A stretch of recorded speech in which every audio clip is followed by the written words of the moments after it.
Os aspectos criminais na lei de improbidade administrativa. É disso que nós vamos falar hoje no nosso vídeo diário da série sobre improbidade administrativa em mais um dos temas sugeridos por vocês.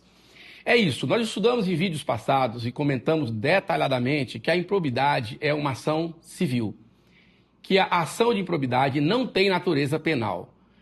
Há quem defenda o contrário, mas, de fato, não há espaço constitucional e normativo, legal, para traduzir ou para se entender que a ação de improbidade tem viés criminal.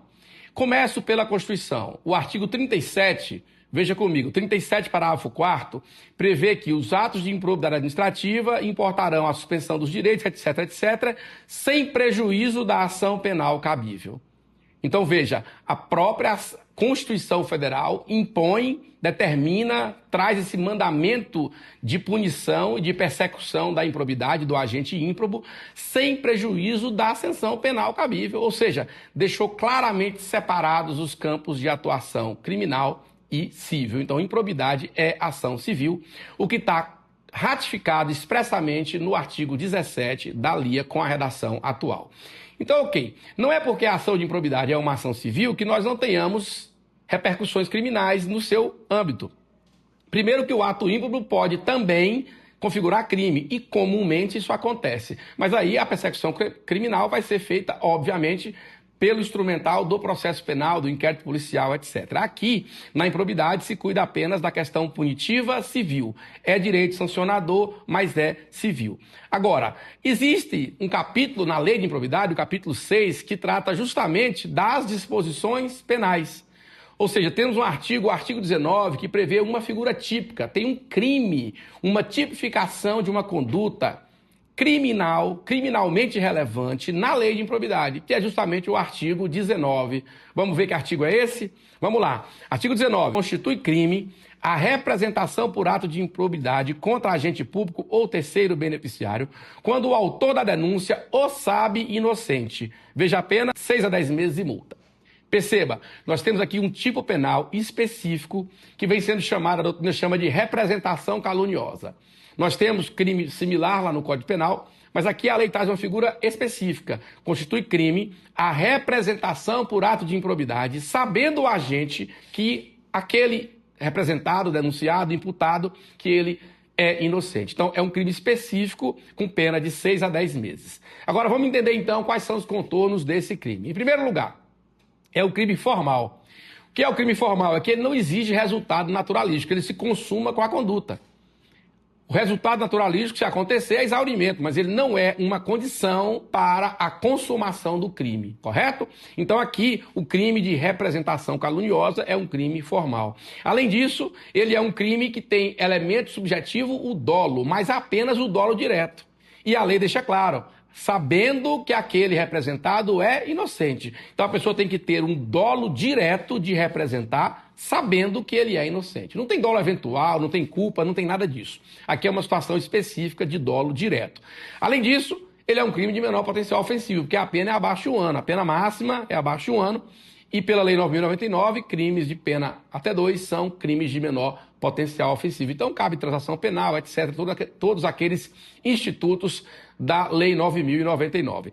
E agora, finalmente, isso é importante, há quem diga que há um conflito ou um aparente conflito entre esse crime previsto na Lei de Improbidade e o crime de denunciação caluniosa previsto lá no artigo 339 do Código Penal. Veja bem, percebam bem o que eu estou falando. Aparente conflito.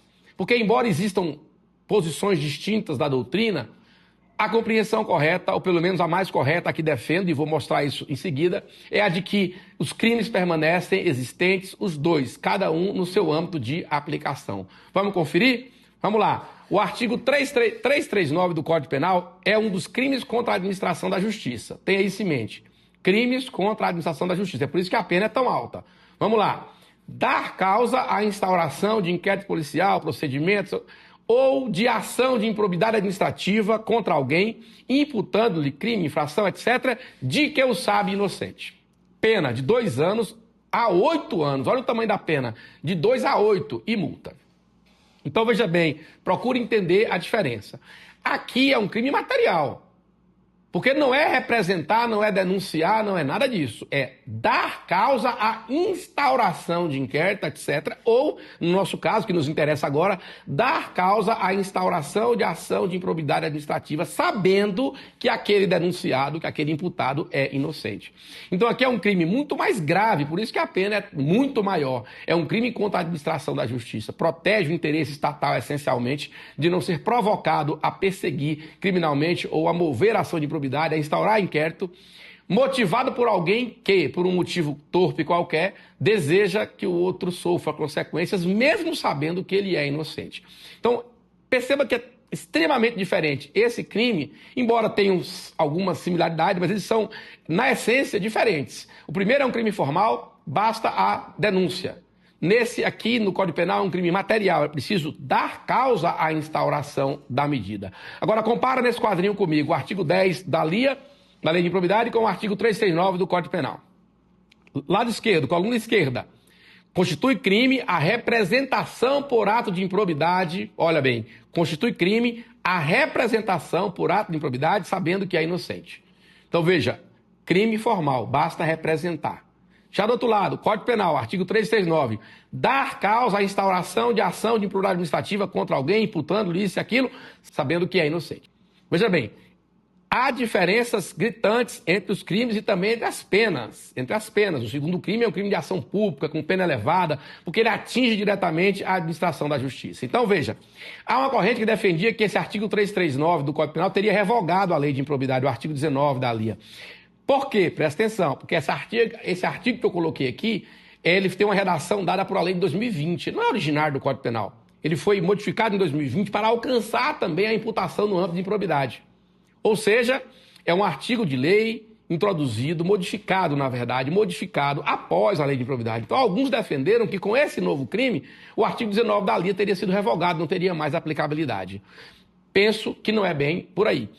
E a maioria da doutrina também defende essa posição que defendo aqui, que sustento aqui agora. Essas regras convivem. O crime da improbidade é simplesmente representar. Representou, já é crime.